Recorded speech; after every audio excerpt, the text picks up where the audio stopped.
ਕਿਤਾਬ ਮੈਨੂੰ ਛੁੱਟੀ ਚਾਹੀਦੀ ਹੈ ਵਿੱਚ ਅਗਲਾ ਸਿਰਲੇਖ ਹੈ ਬੇਸ਼ਰਮ ਅੱਖਾਂ।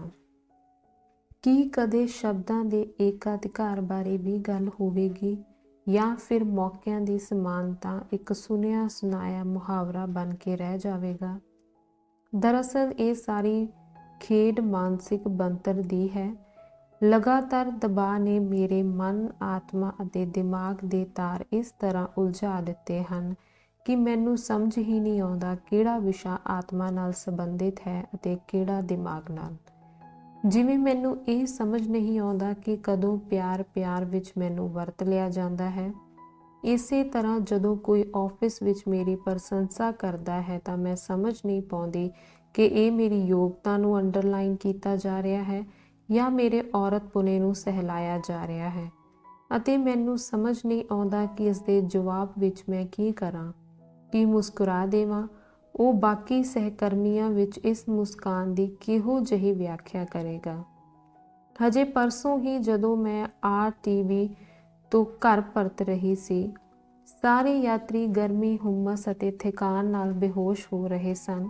ਮੇਰੇ ਨਾਲ ਇੱਕ ਔਰਤ ਬੈਠੀ ਸੀ, ਪਰੰਤੂ ਮੈਨੂੰ ਪਤਾ ਹੀ ਨਾ ਲੱਗਾ ਕਿ ਉਹ ਕਿਸ ਅੱਡੇ ਤੋਂ ਉਤਰ ਗਈ।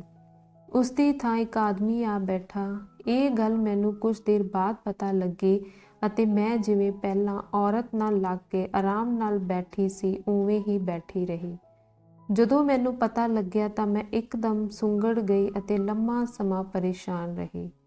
ਮੇਰਾ ਮਨ ਉਸ ਆਦਮੀ ਦੀ ਸੋਚ ਨੂੰ ਪੜ੍ਹਨ ਅਤੇ ਸਮਝਣ ਵਿੱਚ ਦੁਖੀ ਹੁੰਦਾ ਰਿਹਾ।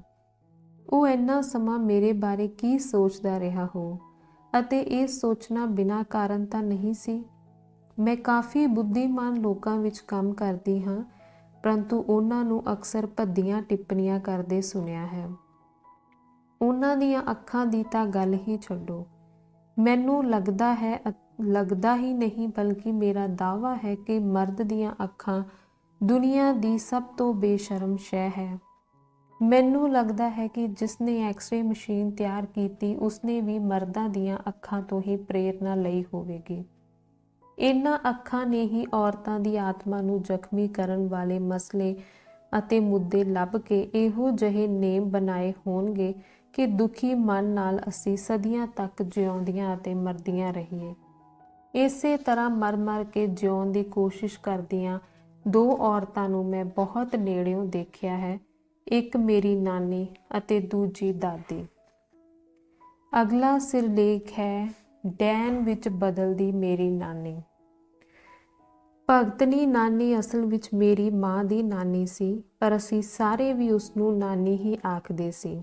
ਇਸ ਕਹਾਣੀ ਨੂੰ ਦੁਨੀਆ ਦੀਆਂ ਨਜ਼ਰਾਂ ਨਾਲ ਦੇਖਿਆ ਅਤੇ ਲਿਖਿਆ ਜਾਵੇ ਤਾਂ ਇਹ ਹੋਰ ਹੀ ਬਣੇਗੀ, ਪਰ ਮੈਂ ਜੋ ਆਖਣਾ ਚਾਹੁੰਦੀ ਹਾਂ ਉਹ ਇੱਕ 9 ਸਾਲ ਦੀ ਬੱਚੀ ਦੀਆਂ ਨਿਰਛਲ ਨਜ਼ਰਾਂ ਦੀ ਕਹਾਣੀ ਹੋਵੇਗੀ, ਜੋ ਲੱਖ ਰੋਕਣ ਤੇ ਵੀ ਲੁਕ ਕੇ ਉਹਨਾਂ ਦੇ ਘਰੇ ਜਾਂਦੀ ਸੀ। ਪਰੰਤੂ ਗੱਲ ਅੱਗੇ ਤੋਰਨ ਤੋਂ ਪਹਿਲਾਂ ਮੈਨੂੰ ਉਸ ਮੁੰਡੇ ਬਾਰੇ ਦੱਸਣਾ ਪਵੇਗਾ ਜਿਸਨੇ ਬਹੁਤ ਖੁੱਲ੍ਹਦਿਲੀ ਨਾਲ ਮੇਰਾ ਰਾਹ ਦਸੇਰਾ ਬਣਨਾ ਸਵੀਕਾਰਿਆ, ਜਿਸ ਦੇ ਬਿਨਾਂ ਮੇਰੇ ਲਈ ਪਿੰਡ ਅਤੇ ਘਰਾਂ ਦੀਆਂ ਗਲੀਆਂ ਘੁੰਮਣਾ ਅਸੰਭਵ ਹੁੰਦਾ। ਅੱਜ ਕੱਲ੍ਹ ਦੀ ਭਾਸ਼ਾ ਵਿੱਚ ਆਖੀਏ ਤਾਂ ਉਹ ਮੇਰਾ ਪਹਿਲਾ ਮਰਦ ਦੋਸਤ ਸੀ। ਦਰਅਸਲ ਉਹ ਸਾਡੀ ਮਾਸੀ ਇੰਦਰਾ ਦਾ ਮੁੰਡਾ ਸੀ।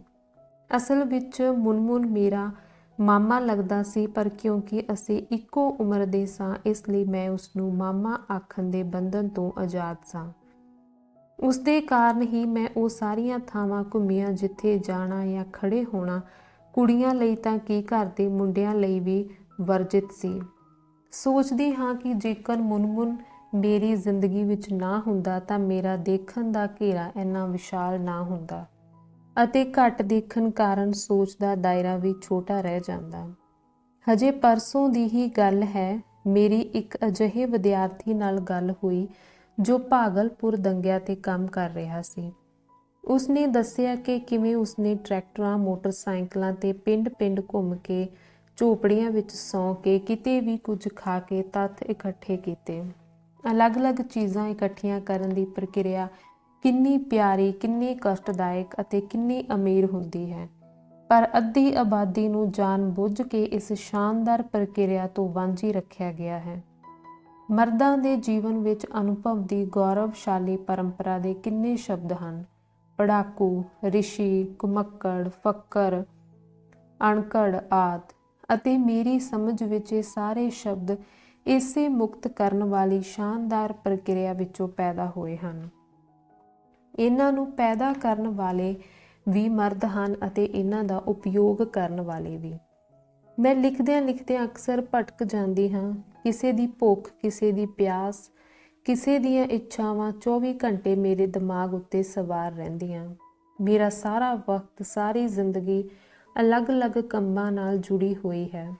ਸਵੇਰੇ ਉੱਠਣ ਸਾਰ ਫਰਿੱਜ ਵਿੱਚੋਂ ਕੀ ਕੱਢਣਾ ਹੈ ਤੇ ਸੌਂਦਿਆਂ ਦਹੀਂ ਜਮਾਉਣ ਤੱਕ ਜਿਵੇਂ ਕੰਮਾਂ ਦੀ ਲੰਬੀ ਲਿਸਟ ਭੜਕਾਉਂਦੀ ਰਹਿੰਦੀ ਹੈ। ਕਦੇ ਸੋਚਦੀ ਹਾਂ, ਮੈਂ ਭਟਕਦੀ ਕਾਹਦੇ ਤੋਂ ਹਾਂ? ਟੀਚਾ ਕੀ ਹੈ? ਮੈਂ ਕੀ ਬਣਨਾ ਹੈ? ਸੰਤ, ਕਵੀ, ਲੇਖਕ, ਰਾਜਨੀਤਿਕ ਪਾਰਟੀ ਦੀ ਕੁਲਵਕਤੀ ਕਾਰਕੁਨ ਜਾਂ ਕੁਝ ਵੀ ਨਹੀਂ। ਬਸ ਵਿਦੋਤਮਾ, ਮਹਾਕਵੀ ਕਾਲੀਦਾਸ ਦੀ ਕਵਿਤਾ ਦੀ ਪਿੱਠ ਭੂਮੀ ਦੀ ਪ੍ਰੇਰਨਾ ਅਤੇ ਬਸ ਇਤਿਹਾਸ ਵਿੱਚ ਦੱਬੀ ਜਾਣਾ ਸੀ। ਪਰ ਮੇਰੀ ਭਗਤਣੀ ਨਾਨੀ ਨੇ ਆਪਣੇ ਆਪ ਨੂੰ ਇਸ ਤਰ੍ਹਾਂ ਨਹੀਂ ਗਰਕਣ ਦਿੱਤਾ। ਉਸਨੇ ਆਪਣੀ ਸਮਝ ਅਤੇ ਆਪਣੇ ਢੰਗ ਨਾਲ ਜੋ ਚਾਹਿਆ ਉਹੀ ਕੀਤਾ। ਉਸਦਾ ਵਿਆਹ ਬਚਪਨ ਵਿੱਚ ਹੀ ਹੋ ਗਿਆ ਸੀ। ਮੁਕਲਾਵੇ ਤੋਂ ਪਹਿਲਾਂ ਹੀ ਉਸਦਾ ਪਤੀ ਟੀਬੀ ਨਾਲ ਮਰ ਗਿਆ। ਨਾਨੀ ਨਾਲ ਸਾਡੀ ਬਹੁਤ ਦੂਰ ਦੀ ਰਿਸ਼ਤੇਦਾਰੀ ਸੀ। ਰਿਸ਼ਤੇਦਾਰੀ ਤਾਂ ਠੀਕ ਤਰ੍ਹਾਂ ਨਹੀਂ ਯਾਦ, ਬਸ ਇੰਨਾ ਯਾਦ ਹੈ ਕਿ ਸਾਡੇ ਅਤੇ ਉਹਨਾਂ ਦੇ ਘਰਾਂ ਦਰਮਿਆਨ ਵਿਆਹ ਹੋ ਸਕਦੇ ਸਨ ਅਤੇ ਉਹ ਮੇਰੇ ਸਕੇ ਨਾਨੇ ਦੀ ਬਚਪਨ ਦੀ ਦੋਸਤ ਸੀ। ਵਿਧਵਾ ਹੋਣ ਬਾਅਦ ਦੋ ਚੀਜ਼ਾਂ ਵਾਪਰੀਆਂ। ਇੱਕ ਤਾਂ ਉਸਦਾ ਆਪਣੇ ਪੇਕਿਆਂ ਤੇ ਰਹਿਣਾ ਤੈਅ ਹੋ ਗਿਆ ਤੇ ਦੂਜਾ ਉਹ ਸਾਡੇ ਨਾਨੇ ਨੂੰ ਪਿਆਰ ਕਰ ਬੈਠੀ। ਕਹਿੰਦੇ ਹਨ ਕਿ ਉਸਨੇ ਸਾਡੇ ਨਾਨੇ ਨਾਲ ਵਿਆਹ ਕਰਵਾਉਣ ਦੀਆਂ ਕਈ ਕੋਸ਼ਿਸ਼ਾਂ ਕੀਤੀਆਂ ਜਿਨ੍ਹਾਂ ਨੂੰ ਵਧੀਆ ਨਹੀਂ ਸੀ ਸਮਝਿਆ ਗਿਆ। ਸਾਡੇ ਸਮਾਜ ਵਿੱਚ ਇਹੋ ਜਿਹੀਆਂ ਕੋਸ਼ਿਸ਼ਾਂ ਨੂੰ ਹਿਮਾਕਤ ਕਹਿੰਦੇ ਹਨ। ਸਾਡਾ ਨਾਨਾ ਜਿਸ ਮਿੱਟੀ ਦਾ ਬਣਿਆ ਸੀ ਉਸ ਵਿੱਚ ਮਨੁੱਖੀ ਗੁਣ ਘੱਟ ਅਤੇ ਜਗੀਰੋ ਰਵਾਇਤਾਂ ਵੱਧ ਸਨ। ਉਹ ਕਠੋਰ, ਸ਼ੱਕੀ ਅਤੇ ਜ਼ਾਲਮ ਸੀ। ਇਸ ਗੱਲ ਦੀ ਕੋਈ ਸੰਭਾਵਨਾ ਨਹੀਂ ਸੀ ਕਿ ਉਹ ਭਗਤਣੀ ਨਾਨੀ ਦੀ ਇੱਛਾ ਨੂੰ ਤਰਜੀਹ ਦਿੰਦੇ। ਮੈਂ ਉਹਨਾਂ ਨੂੰ ਹਮੇਸ਼ਾ ਸਾਡੇ ਸਾਰਿਆਂ ਉੱਤੇ ਸਮਾਜ ਦੇ ਸਖਤ ਨੇਮ ਲਾਗੂ ਕਰਵਾਉਂਦੇ ਹੀ ਦੇਖਿਆ। ਮੈਂ ਲਗਭਗ 10 ਕੁ ਸਾਲਾਂ ਦੀ ਹੋਵਾਂਗੀ ਜਦੋਂ ਇੱਕ ਵਾਰ ਉਹਨਾਂ ਨੇ ਜ਼ਬਰਦਸਤੀ ਮੇਰੇ ਫਰਾਕ ਨਾਲ ਸਲਵਾਰ ਪਵਾਈ ਅਤੇ ਛਾਤੀ ਤੇ ਚੁੰਨੀ ਦਵਾਈ। ਮੈਂ ਬਹੁਤ ਭੈੜੀ ਦਿਖਦੀ ਹੋਣ ਕਾਰਨ ਵਿਲਕ ਰੋਂਦੀ ਹੋਈ ਰੇਲਵੇ ਸਟੇਸ਼ਨ ਤੱਕ ਗਈ, ਪਰ ਉਹਨਾਂ ਦਾ ਦਿਲ ਨਹੀਂ ਪੰਘਰਿਆ। ਮੈਨੂੰ ਅੱਜ ਵੀ ਯਾਦ ਹੈ ਕਿ ਉਹ ਮੇਰੀ ਮਨ ਭਾਉਂਦੀ ਕਾਲੇ ਰੰਗ ਦੀ ਲੈਸਾਂ ਵਾਲੀ ਫਰਾਕ ਸੀ। ਦਰਅਸਲ ਤੁਸੀਂ ਹੋਰ ਕੁਝ ਨਹੀਂ ਕਰਨਾ ਹੁੰਦਾ, ਬਸ ਖਿੱਚ ਧੂ ਕੇ ਇੱਕ ਔਰਤ ਨੂੰ ਇੱਕ ਢਾਂਚੇ ਵਿੱਚ ਫਿੱਟ ਕਰਨਾ ਹੁੰਦਾ ਹੈ। ਬਾਕੀ ਸਾਰਾ ਕੰਮ ਤਾਂ ਉਹ ਬਣਿਆ ਬਣਾਇਆ ਢਾਂਚਾ ਆਪ ਹੀ ਪੂਰਾ ਕਰ ਦਿੰਦਾ।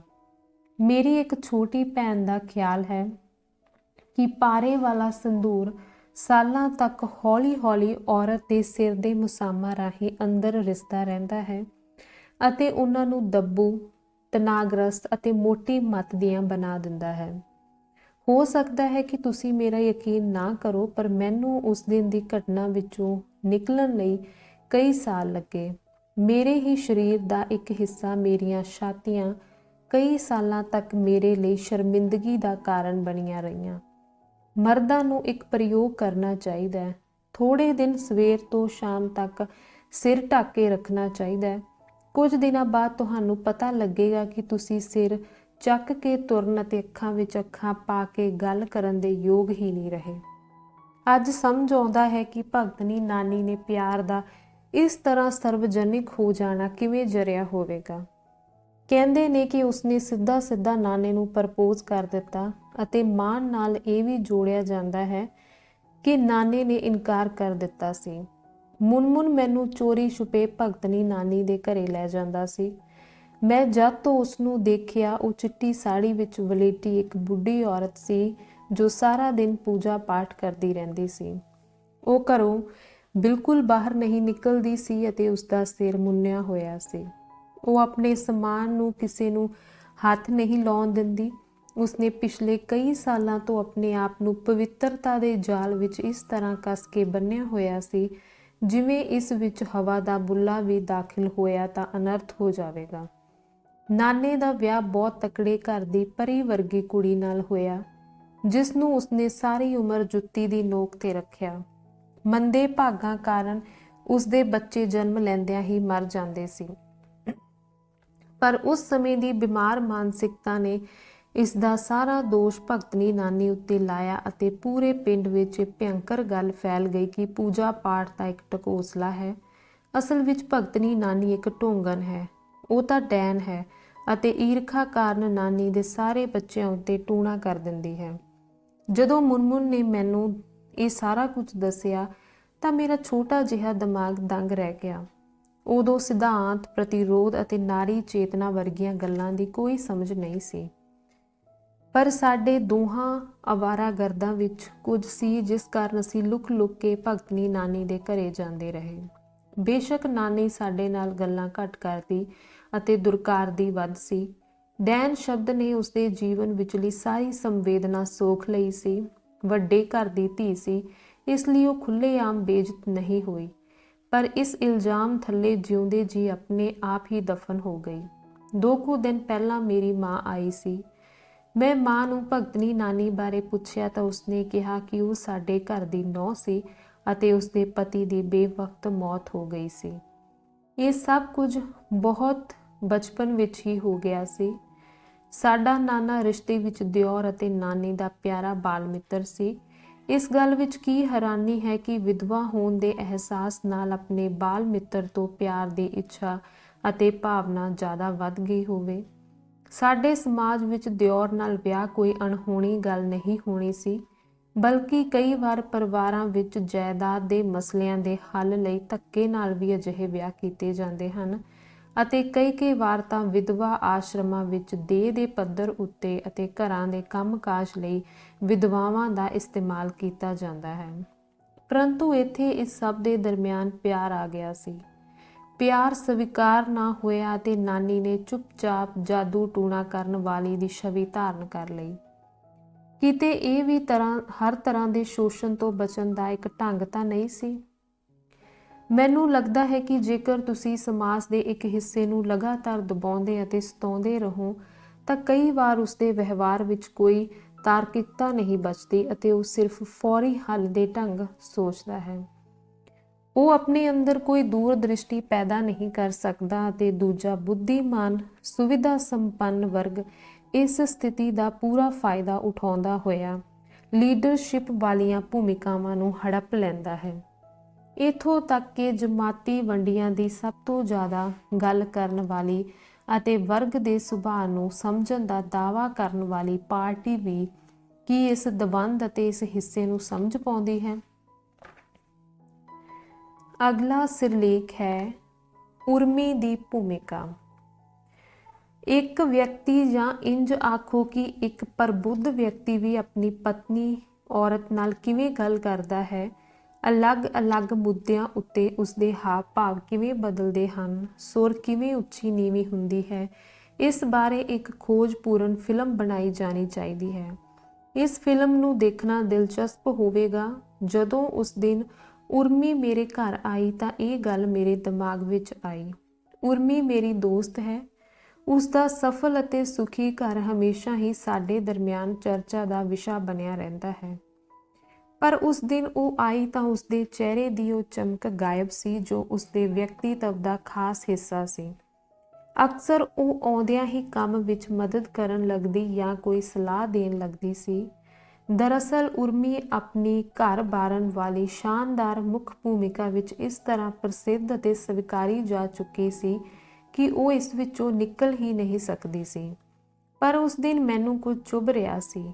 ਮੇਰੇ ਪੁੱਛਦਿਆਂ ਹੀ ਉਸਦੀਆਂ ਅੱਖਾਂ ਟਪ-ਟਪ ਕਰਕੇ ਬੋਲਣ ਲੱਗੀਆਂ। ਦੇਖ, ਮੈਂ ਇੰਨੇ ਸਾਲਾਂ ਤੋਂ ਲਗਭਗ 2 ਦਹਾਕਿਆਂ ਤੋਂ ਲਗਾਤਾਰ ਇੱਕ ਘਰ ਲਈ ਖੱਪ ਰਹੀ ਹਾਂ। ਘਰ ਚੰਗਾ, ਸਵਸਥ, ਸੁੰਦਰ ਅਤੇ ਸਫਲ ਬਣਾਉਣ ਲਈ। ਮੈਂ ਇਹ ਬਹੁਤ ਵਧੀਆ ਕੀਤਾ ਵੀ ਹੈ। ਚਾਰੇ ਪਾਸੇ ਪ੍ਰਸ਼ੰਸਾ ਦੇ ਪੁੱਲ ਤਿਆਰ ਹੋਏ ਅਤੇ ਮੈਂ ਆਰਾਮ ਨਾਲ ਉਸ ਉੱਤੇ ਟਹਿਲਦੀ ਰਹੀ। ਮੈਂ ਇਹਨਾਂ ਸਵਾਲਾਂ ਨੂੰ ਕਦੇ ਆਪਣੇ ਕੋਲ ਨਹੀਂ ਆਉਣ ਦਿੱਤਾ ਕਿ ਮੈਂ ਕੌਣ ਹਾਂ, ਕਿੱਥੋਂ ਆਈ ਹਾਂ, ਕਿੱਥੇ ਜਾਣਾ ਹੈ ਜਾਂ ਮੇਰੇ ਜੀਵਨ ਦਾ ਮਕਸਦ ਕੀ ਹੈ। ਮੇਰੇ ਅੰਦਰ ਹੋਰ ਵੀ ਹੁਨਰ ਹਨ। ਮੈਂ ਕਦੇ ਨਹੀਂ ਸੋਚਿਆ ਕਿ ਮੈਂ ਜੋ ਕਰ ਰਹੀ ਹਾਂ ਇਸ ਤੋਂ ਇਲਾਵਾ ਵੀ ਕੁਝ ਕਰ ਸਕਦੇ ਹਾਂ ਅਤੇ ਅੱਜ ਅਚਾਨਕ ਹੁਣ ਤੱਕ ਜੋ ਅੱਖਾਂ ਚੁੱਪਚਾਪ ਰੋ ਰਹੀਆਂ ਸਨ ਆਪਣਾ ਕਾਬੂ ਗਵਾ ਬੈਠੀਆਂ ਅਤੇ ਖੁੱਲ੍ਹ ਕੇ ਵਰਨ ਲੱਗੀਆਂ। ਮੈਂ ਆਪਣੀ ਪਰੇਸ਼ਾਨੀ ਨੂੰ ਕਾਬੂ ਕਰਦਿਆਂ ਹੋਇਆਂ ਉਰਮੀ ਦਾ ਹੱਥ ਫੜ ਕੇ ਆਖਿਆ, ਤੂੰ ਪਹਿਲਾਂ ਚਾਹ ਪੀ ਅਤੇ ਫਿਰ ਬਿਨਾਂ ਝਿਜਕਦੇ ਸੱਚ ਦੱਸ। ਸੱਚ ਕਿਹੋ ਜਿਹਾ ਵੀ ਹੋਵੇ ਤੂੰ ਮੇਰੇ ਲਈ ਉਰਮੀ ਹੀ ਰਹੇਗੀ, ਬਦਲ ਨਹੀਂ ਜਾਵੇਗੀ। ਅੱਜ ਸਵੇਰੇ ਉਹਨਾਂ ਨਾਲ ਬਹਿਸ ਹੋ ਗਈ। ਉਹ ਮੈਨੂੰ ਕਈ ਦਿਨਾਂ ਤੋਂ ਵਾਰ-ਵਾਰ ਆਖ ਰਹੇ ਹਨ ਕਿ ਹੁਣ ਜਵਾਕ ਵੱਡੇ ਹੋ ਗਏ ਨੇ, ਤੂੰ ਵਧੀਆ ਪੜ੍ਹੀ ਲਿਖੀ ਹੈ, ਹੁਣ ਕੁਝ ਕਰ। ਆਸੇ-ਪਾਸੇ ਕਿੰਨੇ ਸਕੂਲ ਨੇ, ਪੜ੍ਹਾਉਣ ਵੀ ਜਾ ਸਕਦੀ ਹੈ। ਨਾਲੇ ਹੁਣ ਤਾਂ ਘਰੇ ਵੀ ਕੰਮ ਮਿਲ ਜਾਂਦਾ ਹੈ, ਕੰਪਿਊਟਰ ਤਾਂ ਹੈ ਹੀ। ਪਹਿਲਾਂ ਤਾਂ ਮੈਂ ਇਸ ਸਾਰੇ ਕਾਸੇ ਵੱਲ ਧਿਆਨ ਹੀ ਨਹੀਂ ਦਿੱਤਾ, ਸੋਚਿਆ ਉਂਝ ਹੀ ਆਖ ਰਹੇ ਹਨ, ਪਰ ਗੱਲ ਵੱਧਦੀ ਗਈ। ਅੱਜ ਤਾਂ ਉਹਨਾਂ ਨੇ ਆਖਿਆ ਤੂੰ ਘਰੇ ਬੈਠੀ-ਬੈਠੀ ਕਰਦੀ ਹੀ ਕੀ ਹੈ? ਦਰਅਸਲ ਤੂੰ ਕੁਝ ਕਰਨਾ ਹੀ ਨਹੀਂ ਚਾਹੁੰਦੀ। ਹੋਰਾਂ ਨੂੰ ਦੇਖ ਕੀ ਕੰਮ ਨਹੀਂ ਕਰਦੀਆਂ। ਐਨੀ ਗੱਲ ਸੁਣ ਕੇ ਵੀ ਮੈਂ ਗੱਲ ਵਧਾਉਣੀ ਨਹੀਂ ਚਾਹੀ ਅਤੇ ਬਸ ਇੰਨਾ ਹੀ ਕਿਹਾ ਕਿ ਹਰ ਵਿਅਕਤੀ ਹਰ ਤਰ੍ਹਾਂ ਦੀ ਭੂਮਿਕਾ ਨਹੀਂ ਨਿਭਾ ਸਕਦਾ। ਇਹ ਜ਼ਰੂਰੀ ਵੀ ਨਹੀਂ ਕਿ ਇੱਕ ਵਿਅਕਤੀ ਇੱਕੋ ਸਮੇਂ ਸਭ ਕੁਝ ਹੋ ਜਾਵੇ। ਜਾਣਦੀ ਹੈ ਉਸਨੇ ਕੀ ਜਵਾਬ ਦਿੱਤਾ? ਭੂਮਿਕਾ ਨਿਭਾ ਰਹੀ ਹੈ ਤੂੰ? ਇਹੋ ਜਿਹਾ ਤੂੰ ਕੀਤਾ ਕੀ ਹੈ ਜੋ ਤੂੰ ਨਾ ਕਰਦੀ ਤਾਂ ਜ਼ਿੰਦਗੀ ਨਾ ਚੱਲਦੀ। ਹੁਣ ਉਰਮੀ ਰੋ ਨਹੀਂ ਰਹੀ ਸੀ।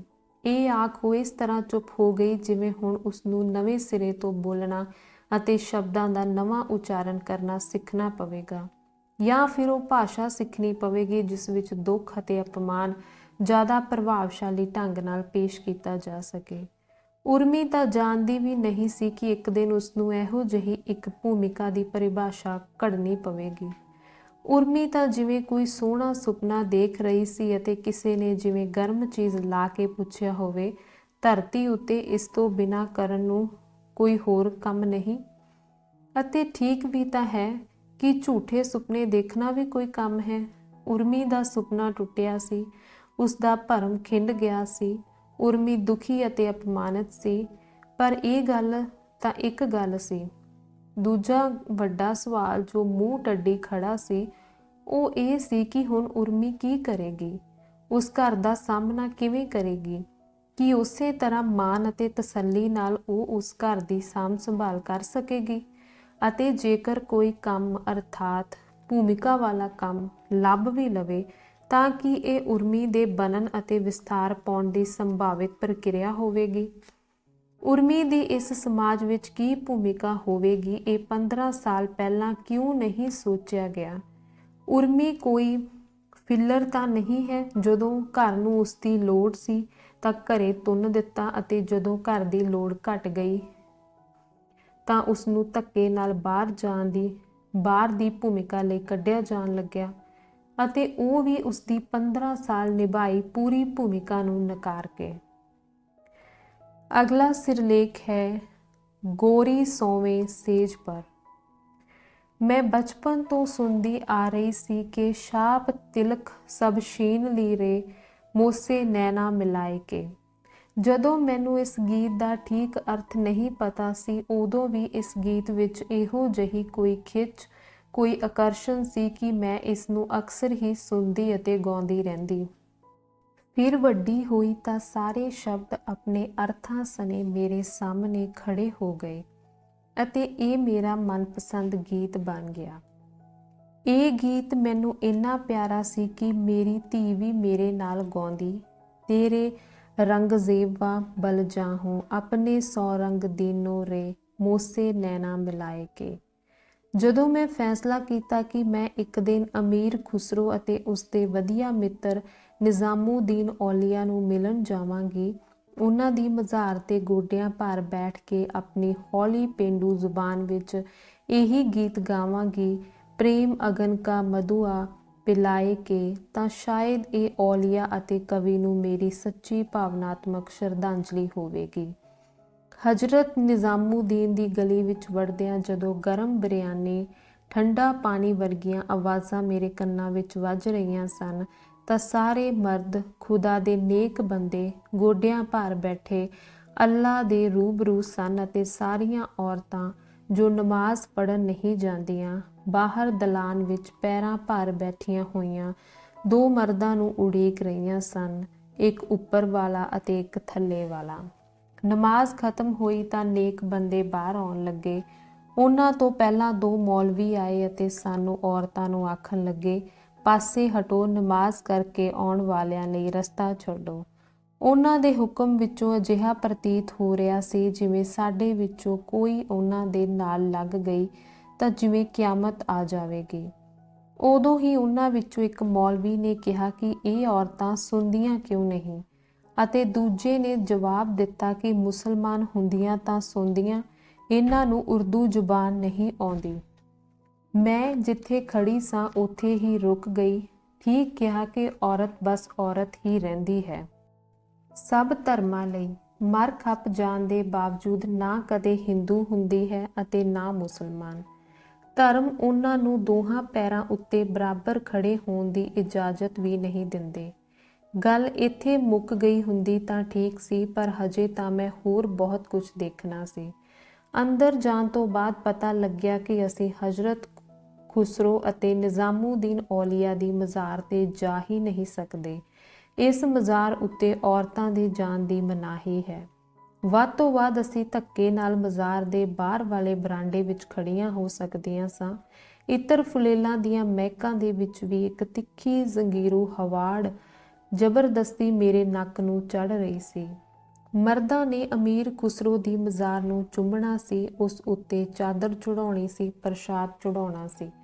ਔਰਤਾਂ ਨੇ ਅੱਡੀਆਂ ਚੱਕ ਬਾਹਰੋਂ ਹੀ ਉਸ ਦੇ ਦਰਸ਼ਨ ਕਰਨੇ ਸੀ। ਕੀ ਇਹ ਸਾਰਾ ਕੁਝ ਹੋਣ ਤੋਂ ਬਾਅਦ ਵੀ ਸਾਨੂੰ ਧਾਰਮਿਕ ਹੋਣਾ ਚਾਹੀਦਾ ਹੈ? ਕੀ ਸਾਨੂੰ ਘੱਟੋ ਘੱਟ ਆਪਣੇ ਲਈ ਨਵਾਂ ਪਾਠ ਨਹੀਂ ਤਿਆਰ ਕਰ ਲੈਣਾ ਚਾਹੀਦਾ? ਮੈਂ ਸੋਚ ਰਹੀ ਸਾਂ ਕਿ ਔਲੀਆ ਲਈ ਆਪਣੇ ਬੇਇੰਤਹਾ ਪਿਆਰ ਅਤੇ ਸਤਿਕਾਰ ਦੇ ਪ੍ਰਗਟਾਵੇ ਲਈ ਅਮੀਰ ਖੁਸਰੋ ਨੇ ਸਾਰੀ ਕੁਦਰਤ ਵਿੱਚੋਂ ਜੋ ਉਪਮਾਨ ਚੁਣੇ ਉਹ ਸਾਰੇ ਔਰਤ ਦੀ ਜ਼ਿੰਦਗੀ ਨਾਲ ਸੰਬੰਧ ਰੱਖਦੇ ਸਨ। ਖੁਸਰੋ ਨਿਜ਼ਾਮ ਕੇ ਬਲਬਲ ਜਿਹੋਂ ਮੋਹੇ ਸੁਹਾਗਨ ਕਰ ਦੀਨੇ ਰੇ ਮੋਸੇ ਨੈਣਾ ਮਿਲਾਏ ਕੇ।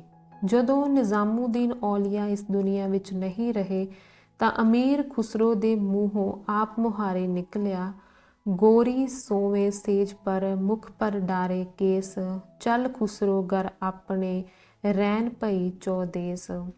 ਵਿਯੋਗ ਲਈ ਵੀ ਖੁਸਰੋ ਕੋਲ ਗੋਰੀ ਸੁਖ ਸੇਜ ਕੇਸ ਵਰਗੇ ਹੀ ਪ੍ਰਤੀਕ ਸੀ। ਔਰਤ ਕਵਿਤਾ ਵਿੱਚ ਪ੍ਰਯੋਗ ਹੋ ਸਕਦੀ ਹੈ, ਜ਼ਿੰਦਗੀ ਦੀ ਸਾਂਝੇਦਾਰੀ ਵਿੱਚ ਨਹੀਂ। ਉਹੀ ਔਰਤਾਂ ਉਸ ਦੀ ਮਜ਼ਾਰ ਉੱਤੇ ਨਹੀਂ ਜਾ ਸਕਦੀਆਂ। ਨਿਜ਼ਾਮੂਦੀਨ ਔਲੀਆ ਦੇ ਕੋਲ ਵੀ ਸਾਡੇ ਲਈ ਕੋਈ ਥਾਂ ਨਹੀਂ ਸੀ। ਖੁਦਾ ਦੇ ਨੇਕ ਬੰਦਿਆਂ ਨੇ ਉਸ ਲਈ ਜੋ ਸੀਮਾ ਤਿਆਰ ਕੀਤੀ ਸੀ, ਉਸ ਦੇ ਆਲੇ ਦੁਆਲੇ ਜਿਹੜੀ ਕੰਧ ਕੱਢੀ ਸੀ, ਉਸ ਵਿੱਚ ਜਾਲੀਆਂ ਬਣੀਆਂ ਹੋਈਆਂ ਸਨ। ਔਰਤਾਂ ਉਹਨਾਂ ਜਾਲੀਆਂ ਵਿੱਚ ਅੱਖਾਂ ਗੱਡੀ ਹੀ ਔਲੀਆ ਦੇ ਦਰਸ਼ਨ ਕਰ ਰਹੀਆਂ ਸਨ। ਮੇਰੇ ਦਿਮਾਗ ਵਿੱਚ ਬਹੁਤ ਸਾਰੇ ਦ੍ਰਿਸ਼ਾਂ ਦਾ ਝਲਕਾਰਾ ਇੱਕੋ ਵੇਲੇ ਪਿਆ। ਗਲੀ ਵਿੱਚ ਬਰਾਤ ਆਈ ਹੈ, ਉੱਤੇ ਔਰਤਾਂ ਇੱਕ ਦੂਜੇ ਉੱਤੇ ਡਿੱਗਦੀਆਂ ਹੋਈਆਂ ਛੱਜੇ ਵਿੱਚੋਂ ਬਰਾਤ ਦੇਖ ਰਹੀਆਂ ਹਨ। ਕੋਈ ਦਰਵਾਜ਼ਾ ਖੜਕਾ ਰਿਹਾ ਹੈ ਅਤੇ ਦਰਵਾਜ਼ੇ ਦੀ ਵਿਰਲ ਵਿੱਚੋਂ ਇੱਕ ਔਰਤ ਦਾ 1/4 ਚਿਹਰਾ ਕੁਝ ਆਖ ਰਿਹਾ ਹੈ। ਇੱਕ ਕਿਤਾਬ ਦੇ ਮੁੱਖ ਪੰਨੇ ਤੇ ਇੱਕ ਚਿਹਰਾ ਘੁੰਡ ਵਿੱਚ ਲੁਕਿਆ ਹੋਇਆ ਹੈ ਅਤੇ ਇੱਕ ਅੱਖ ਜਿੰਦਾ ਧੜਕ ਰਹੀ ਹੈ। ਕੀ ਸਾਨੂੰ ਸਾਰੀਆਂ ਨੂੰ ਘੁੰਡ, ਦਰਾਰਾਂ, ਜਾਲੀਆਂ ਅਤੇ ਬੂਹਿਆਂ ਦੀਆਂ ਵਿਰਲਾਂ ਹੀ ਮਿਲਣਗੀਆਂ? ਅੱਜ ਜਦੋਂ ਸਾਰੀ ਦੁਨੀਆ ਵਿਸ਼ਵੀਕਰਨ ਅਤੇ ਬਾਜ਼ਾਰਵਾਦ ਦੀ ਗੱਲ ਕਰ ਰਹੀ ਹੈ ਤਾਂ ਅਸੀਂ ਇਤਿਹਾਸ ਦੀਆਂ ਮਜ਼ਾਰਾਂ ਉੱਤੇ ਭੜਕ ਰਹੇ ਹਾਂ। ਛੋਟੀਆਂ ਬੱਚੀਆਂ ਸਿਰ ਤੋਂ ਪੈਰਾਂ ਤੱਕ ਕੱਪੜਿਆਂ ਵਿੱਚ ਢਕੀਆਂ ਹੋਈਆਂ ਸੀ। ਚੁੰਨੀਆਂ ਨੂੰ ਸਿਰਾਂ ਉੱਤੇ ਖੱਫਣ ਵਾਂਗੂ ਲਿਆ ਹੋਇਆ ਸੀ।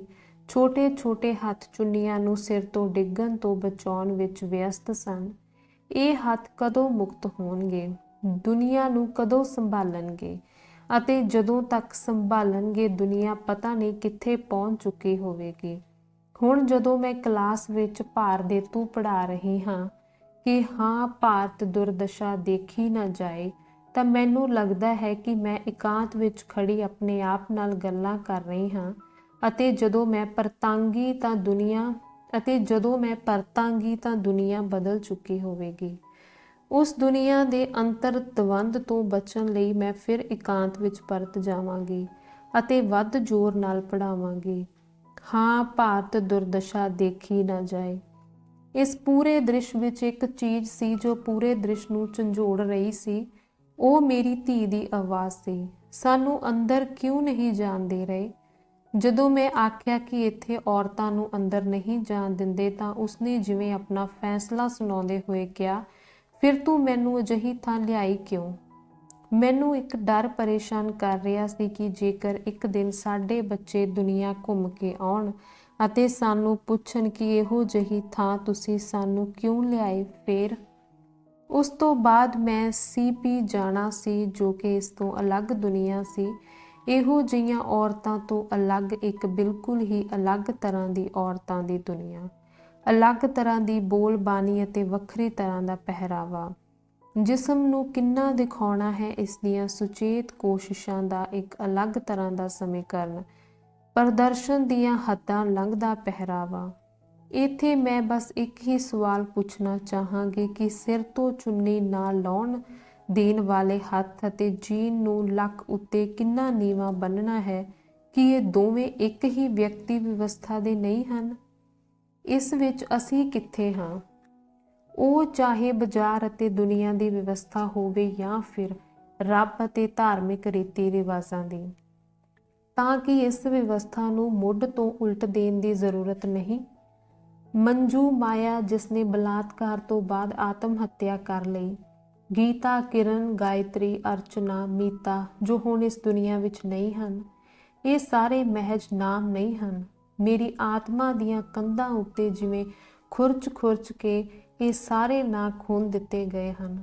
ਜਦੋਂ ਵੀ ਕੁਝ ਲਿਖਣ ਬੈਠਦੀ ਹਾਂ ਤਾਂ ਸਾਰੀਆਂ ਕਤਾਰਾਂ, ਸਾਰੀਆਂ ਆਵਾਜ਼ਾਂ ਮੇਰੇ ਨਾਲ ਚੱਲਣ ਲੱਗਦੀਆਂ। ਮੈਂ ਆਪਣਾ ਜੀਵਨ ਵੀ ਜਿਉਂਦੀ ਹਾਂ, ਉਹਨਾਂ ਦਾ ਵੀ, ਆਪਣੇ ਸੁਪਨੇ ਵੀ ਦੇਖਦੀ ਹਾਂ, ਉਹਨਾਂ ਦੇ ਵੀ, ਆਪਣੇ ਹੰਝੂ ਵੀ ਰੋਂਦੀ ਹਾਂ, ਉਹਨਾਂ ਦੀਆਂ ਅੱਖਾਂ ਵੀ ਪੂੰਝਦੀ ਹਾਂ। ਮੈਂ ਥੱਕ ਰਹੀ ਹਾਂ, ਉਹ ਸਾਰੀਆਂ ਵੀ ਠੰਡੀਆਂ ਪੈ ਰਹੀਆਂ। ਤਾਂ ਬੁੱਢੇ ਕਬੂਤਰ ਨੇ ਕਿਹਾ, ਦੋਸਤੋ ਘਬਰਾਓ ਨਾ, ਹਿੰਮਤ ਨਾ ਹਾਰੋ। ਜਦੋਂ ਮੈਂ ਇਸ਼ਾਰਾ ਕਰਾਂਗਾ ਤਾਂ ਸਾਰੇ ਦੇ ਸਾਰੇ ਇਕੱਠੇ ਪੂਰੀ ਤਾਕਤ ਨਾਲ ਜਾਲ ਲੈ ਕੇ ਉੱਡ ਜਾਇਓ। ਤੇ ਕਬੂਤਰਾਂ ਨੇ ਅੰਤਮ ਹਾਰ ਕਬੂਲਣ ਤੋਂ ਪਹਿਲਾਂ ਪੂਰੀ ਤਾਕਤ ਇਕੱਠੀ ਕੀਤੀ ਅਤੇ ਜਾਲ ਲੈ ਕੇ ਉੱਡ ਗਏ। ਧੰਨਵਾਦ।